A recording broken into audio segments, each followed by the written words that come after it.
Sanskrit, classical Sanskrit, to be clear, is the classical language of South Asia, the sacred language of Hinduism. Epic Sanskrit is a particular dialect in which the great epics Mahabharata and Ramayana are composed. The poetry tends to be largely depersonalized. You don't have as many characters.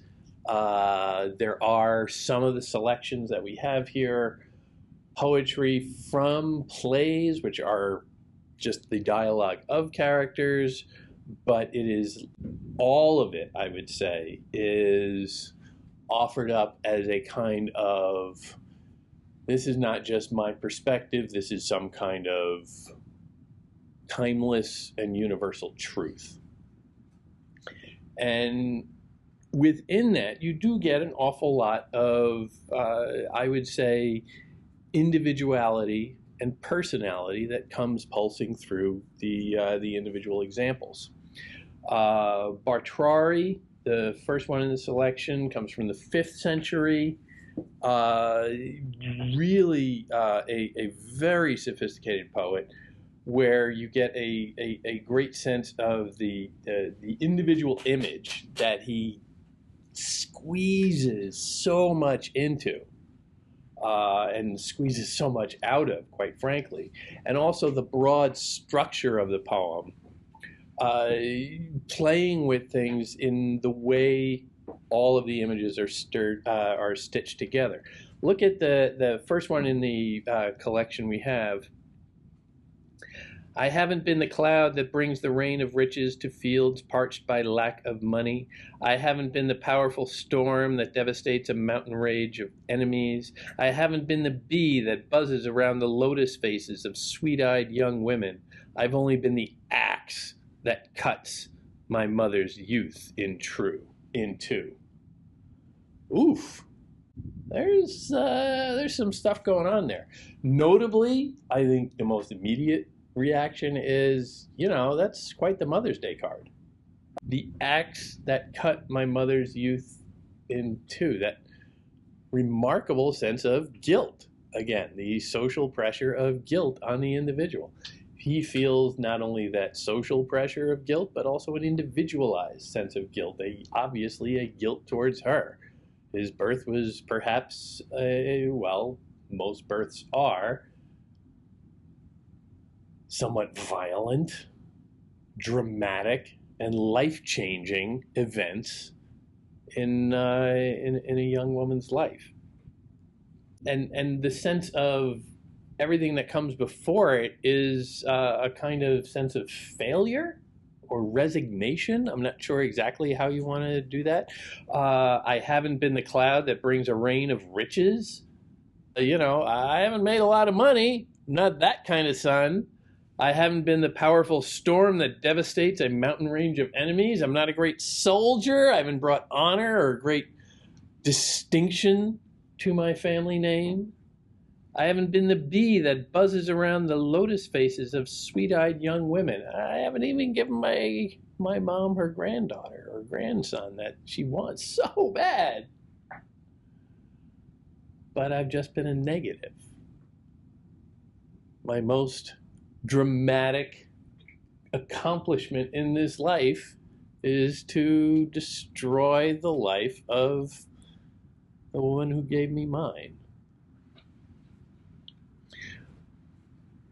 That's very personal. I think we can all agree.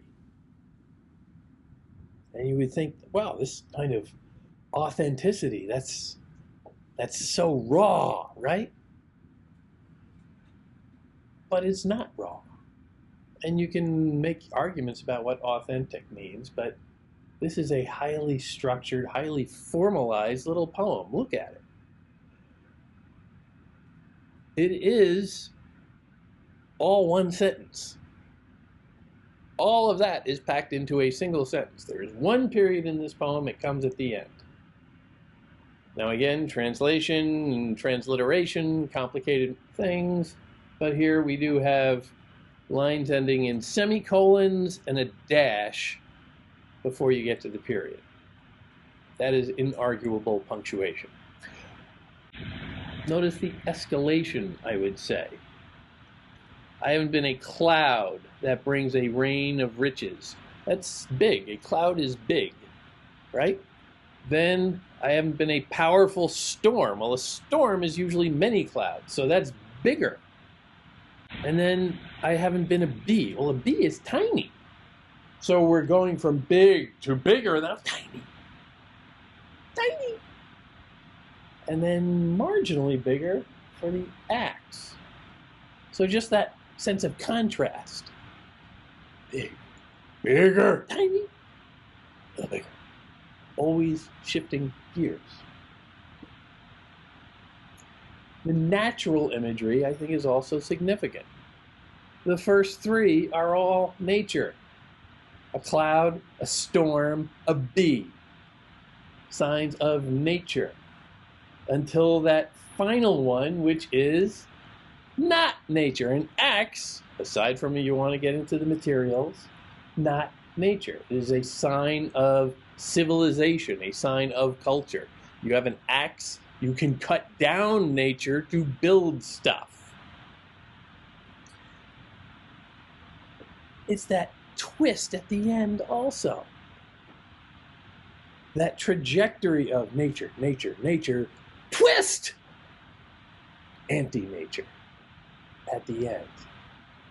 Shocking, striking, violent, like the act of birth itself, perhaps. The first two are largely public, universal almost, the suffering under weather, but also the lack of money. That is a social value. The ability to fight in an army, a social value. And then that social sexual value of getting a little something with the young ladies around to produce children. But then that deeply personal end line about mom. So you can see all these little calibrations that are driving you to this very personal place, even as it's writing on this very large, broad canvas. When she's out of sight, we desire to see her. When we behold her, we want to hold her in a sweet embrace. When this long-eyed beauty is in our arms, we wish our separate bodies to be one at once, without difference. Distinction again. Separation again. We have seen this again and again and again and again. Here, it's a difference between the actual and the imagined, the worldly and the ideal, between what you can think of and what is actually in front of you. When I knew little, I was like an elephant, blind in rut. I know everything, I said, and proudly thought my mind was omniscient. But when I kept the company of wise people, little by little, I learned that I am a fool, and the madness left me like a fever. It was Socrates in ancient Greece who said, the only thing I know for sure is I know nothing at all. Reputed to have said. But that sense of universal wisdom coming out here. But at the same time, universal wisdom put in opposition to the individual. When I was a young boy, I didn't know any of this stuff. And he could just come out and say the universal truth, and you wouldn't have that characterization of himself being unaccustomed with it. But by creating that polarity between not knowing and now knowing, thinking you know everything, knowing you know nothing, you create a little drama, you create a little conflict, you create the sense of humanity that we all feel in this world. To his patron, I love that, a little ballsy. You're the master of wealth, of infinite means. I'm a master, too, of words and their infinite meanings. You're a great warrior. I'm a debater with limitless skill in the art of crushing my opponent's pride. Those who serve you are blinded by riches, but they also wish to hear me to purify their minds. You disregard me, so I disregard you more. I'm gone, O king, and greater than your presence at court is my absence from it. Oh yeah! King, you think you're such hot stuff, but you ain't got what I got. I am more powerful than you could ever believe. You control an army? Great. I control how people think. And the idea of lingering also. I'm gone, O king, and greater than your presence at court is my absence from it. Presence and absence, again, opposites, contrasts. But also the idea that the presence of the king, the most powerful and embossed in material trappings figure he can imagine, he is more powerful, the poet is more powerful for immaterial reasons. The king is powerful because he has money and an army. The poet is powerful for the intangibles, and which is ultimately more worthwhile, the intangibles. It's not the material world, it's the spiritual world behind it. That is going to be driven home again and again and again. A human being is allotted a span of 100 years. Half of it passes at night. Half of the other half is consumed by childhood, old age. The rest is spent in serving others. With illness, separation, grief for companions. What's happiness then for living things in a life that's like a bubbles on the froth of an ocean waves? What's it all worth? It's so little. Life is silly. Life is minuscule. This life on earth, this material life, this worldly life, doesn't really mean that much at all. This is basic Hindu belief. Also kind of paralleling Stoicism in the Greco-Roman tradition. We'll see an awful lot of that throughout here. Just like we sort of saw the shout out to Socrates. Not really a shout out, but sort of. As the sun rises and sets, comes and goes, life is whittled away day by day, engrossed in business, weighed down by many tasks. We don't know how time passes. We witness birth, old age, misfortune, death, but they leave us unshaken. The world has taken leave of its senses, drunk on the heady wine of worldliness and gratification of the senses. More the same, immaterialism. Don't get distracted by all the crap in this world. All the stuff you can see is worthless. It's what lies beyond it, what lies within it, the spirit world, the immaterial that has value. And I don't know about you, but I can't read that first line without thinking of both Ecclesiastes and Sunrise, Sunset from Fiddler on the Roof. Common sentiments, I would say. For a moment he's a child, for a moment too a youth, a connoisseur of love and desire. For a moment he's a beggar, and also for a moment a master of all wealth, all luxury. At the end of his active life, a man, his limbs wizened by age, like an actor, his face painted with wrinkles, retires behind the curtain of death. We're all actors on a stage, made up and about to retire behind a curtain. Well, that's, Shakespeare, all the world's a stage. But also that sense that it's all just superficial. It's all just nothing. The real value is within. Don't get distracted by those false appearances.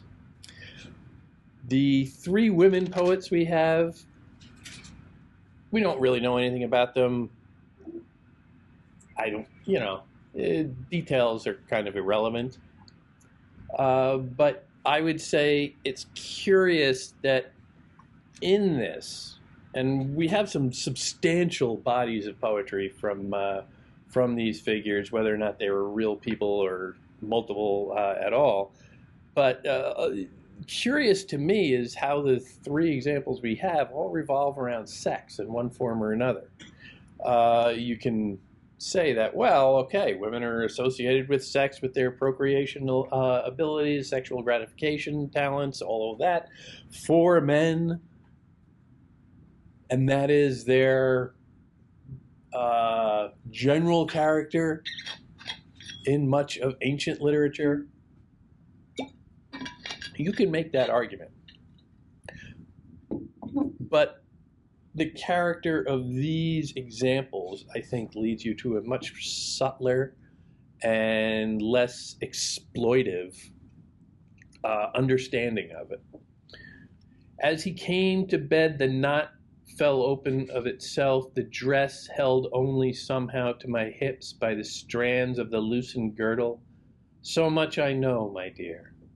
But when within his arms, I can't remember who he was or who I was, or what we did, or how. Ooh, sexy stuff. The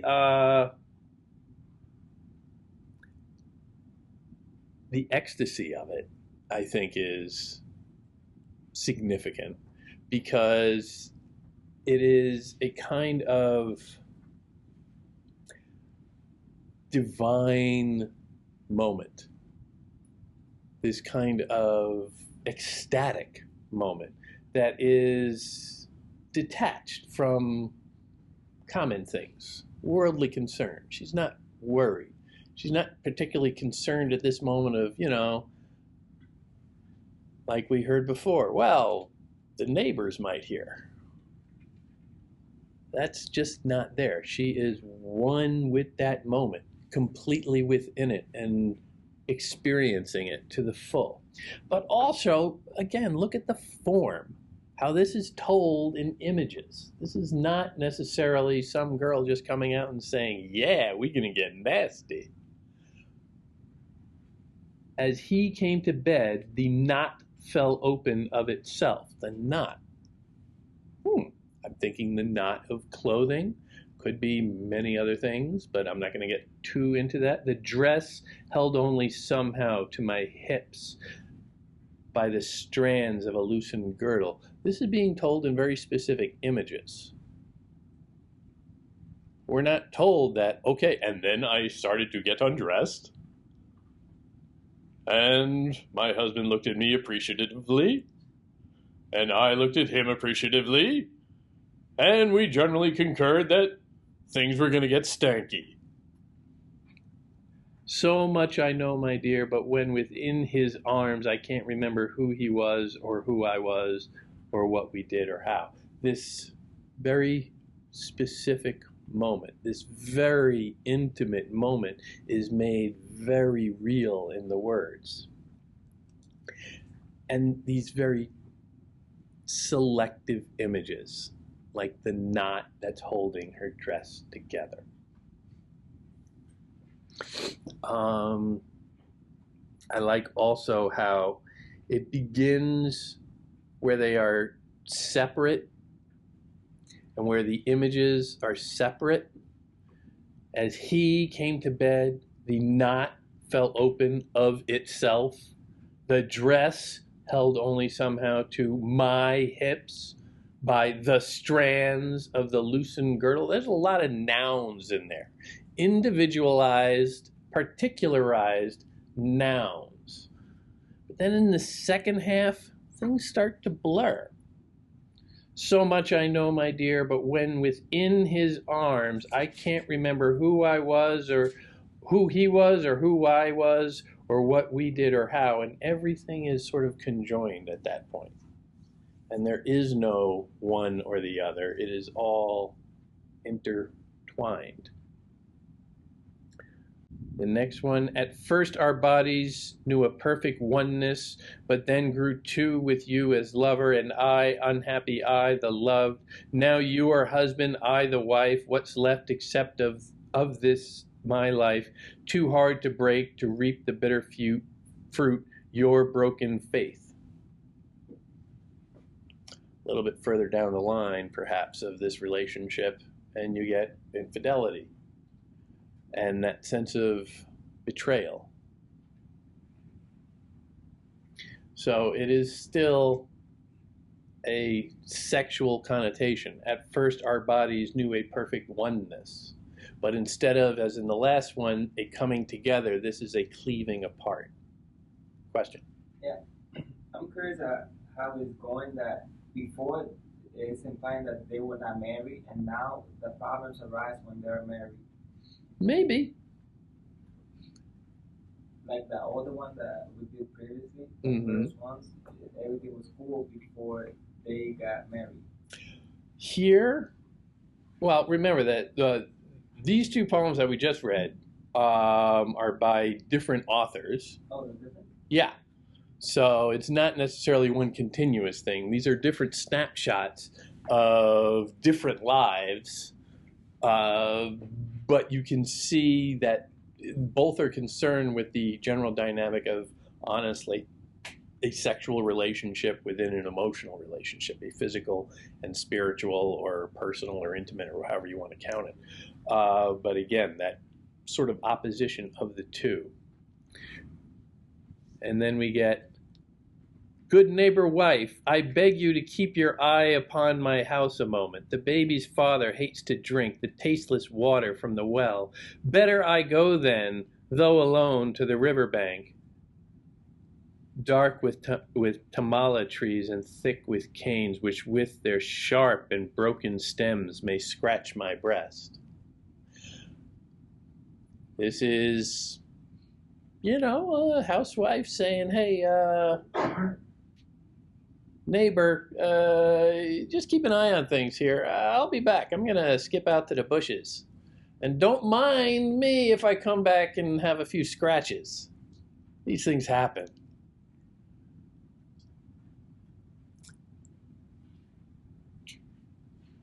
That never happens today, though, does it? You know? Hey, buddy. Watch my kids for an hour or two. I'm going around the corner. But I also like the symbolism at play here. And you wonder, because of the sophistication of this, is this woman, who is the poetic voice, trusting that her neighbor will understand the symbolism or not understand the symbolism? Is this like an unspoken tacit thing, like we both know where I'm going, but I'm going to say it for the record? Or is there really a deception here? But that image of the baby's father hates to drink the tasteless water from the well. Maybe it is a concession on this woman's part that her water has grown tasteless to him and that he wants something a little sweeter. There is in that perhaps, again, a little condemnation of the type of woman who can be sweeter, perhaps a little bit too sugary for this wife's taste. Perhaps he is cheating, and so she is cheating in retribution, in which case, is it an emotional bond that she feels, or is it just the purely negative motivation of saying, well, I'm going to do it because you're doing it. I don't care who it's with. I'll go roll in the bushes with anybody just to get back at you. But all of this brings out a, I would say, significantly complicated character of sexuality, of marriage, and of women consciously using sexuality as a kind of currency.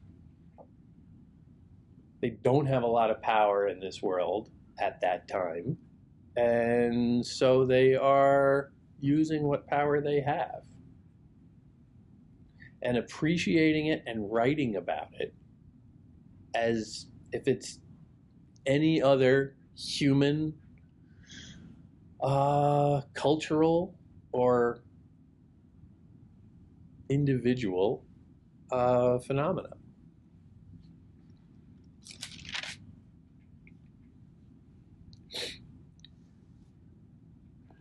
The poetry of Bana is curious in, I would say, its very strict relation to imagery. There's not much, well, the word I suppose would be discursive framing in this. We're not told how to understand any of these things. We're just being presented images that I don't know what to make of them. We're not being told. We have to struggle with it a little bit. It's a little bit more of a sophisticated and arduous process of interpretation, where the poet is relying on us to be just as sophisticated as he is. If he can come up with these images, we as readers should be able to decode them. And there you see him writing for a more specific and perhaps elite audience. The horse rises, stretching his hind legs, lengthens his body by lowering his spine, then arches his neck down, his head bent to his chest, and shakes the dust from his mane. His nostrils quiver under the muzzle, sniffing for grass. He whinnies softly as he scrapes the ground with his hoof. Tight images. This is cinematic. This is a montage almost. We're not just told there is a horse standing around, but we're told in very tight, specific images what he's doing. And little corners of him too. He is segmented. Lengthens his body, lowering his spine, arches his neck, head bent to his chest, shakes the dust from his mane, his nostrils, all of these very tight close-ups, if you will. And I'm going to stick with that cinematic framing.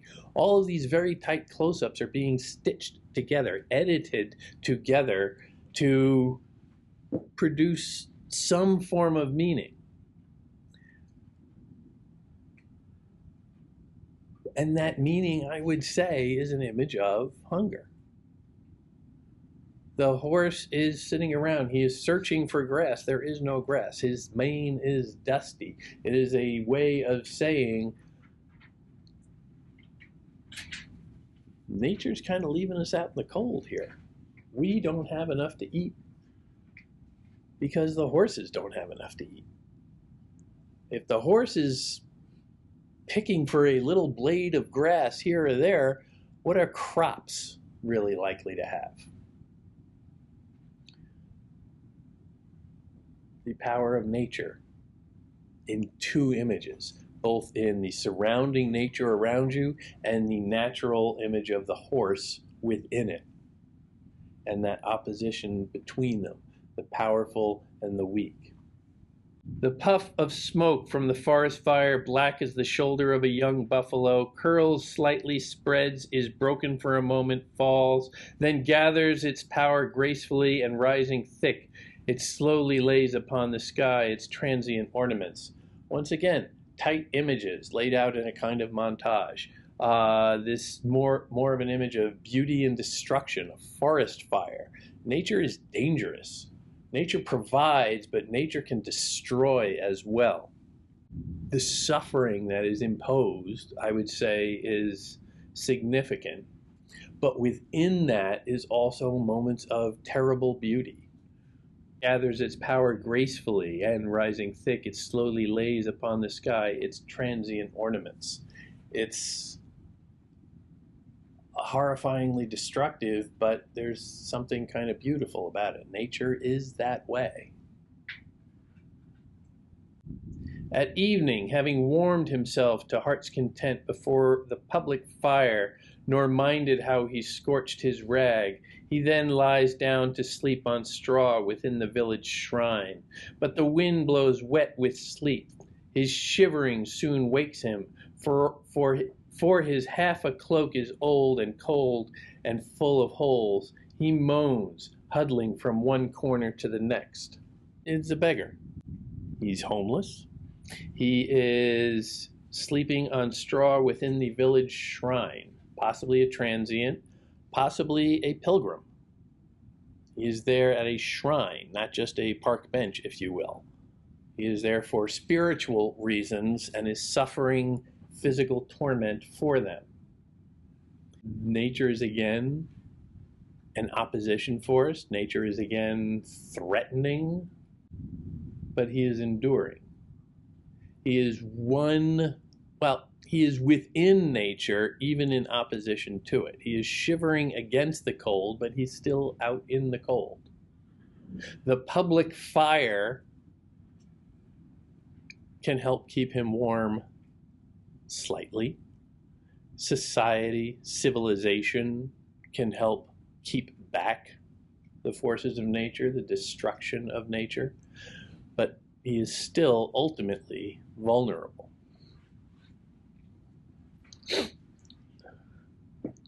With Dharmakirti from the 7th century, you get more, I would say, structural pyrotechnics within some very unassuming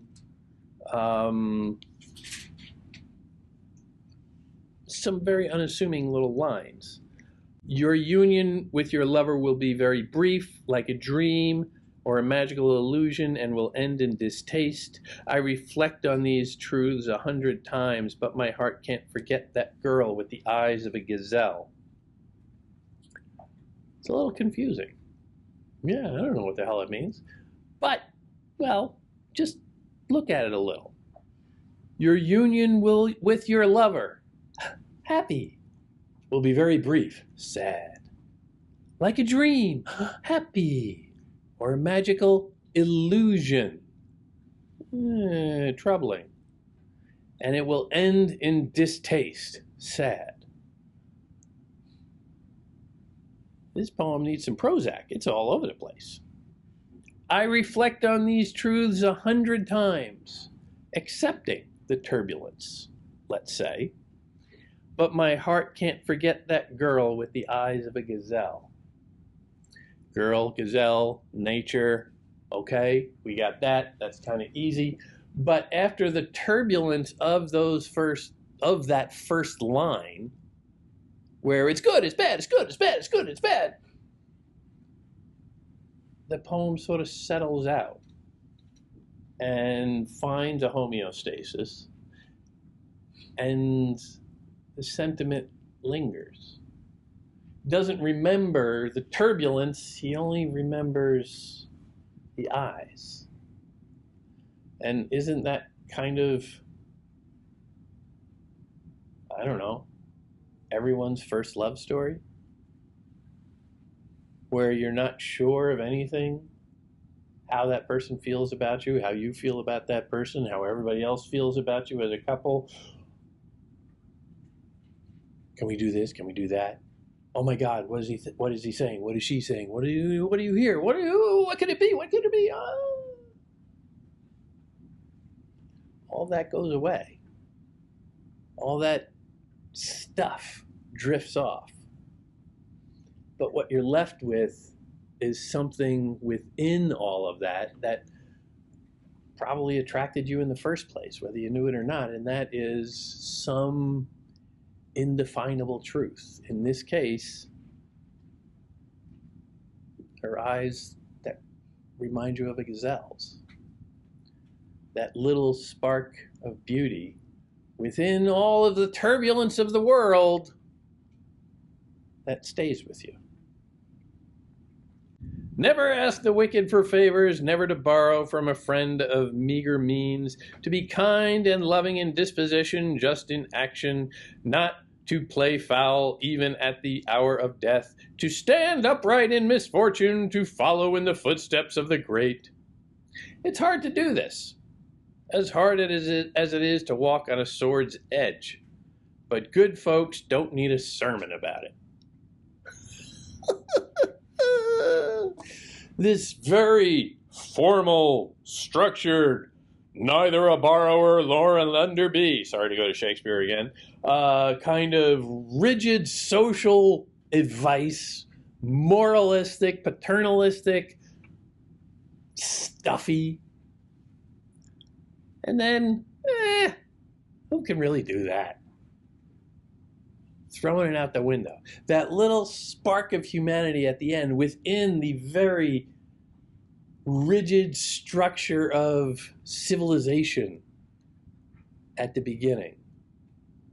Now this is more Buddhist, quite frankly, but again, you can see the blurring with Hinduism that is all over the place, quite frankly, but in that sense of all of the stuff on the surface, all of the incrustations of civilization don't matter. The material world does not matter. It's the spirit within, those little things, the girl with the gazelle eyes, that is the ultimate truth that you have to bear in mind. There's no one riding ahead of me. There's no one behind me. There are no fresh prints on the path. Am I alone? I see the road the ancients opened up long ago and is overgrown today, and I've definitely abandoned that other wide and easy thoroughfare. More sense of detachment, more sense of a kind of religious devotion. He is trying to do what he thinks is right, trying to follow the proper path. But that other wide and easy thoroughfare that everybody else takes, it's got a little tinge of judgmentalism, doesn't it? A little haughty. I'm doing the right thing and all those people over there are just doing the easy thing.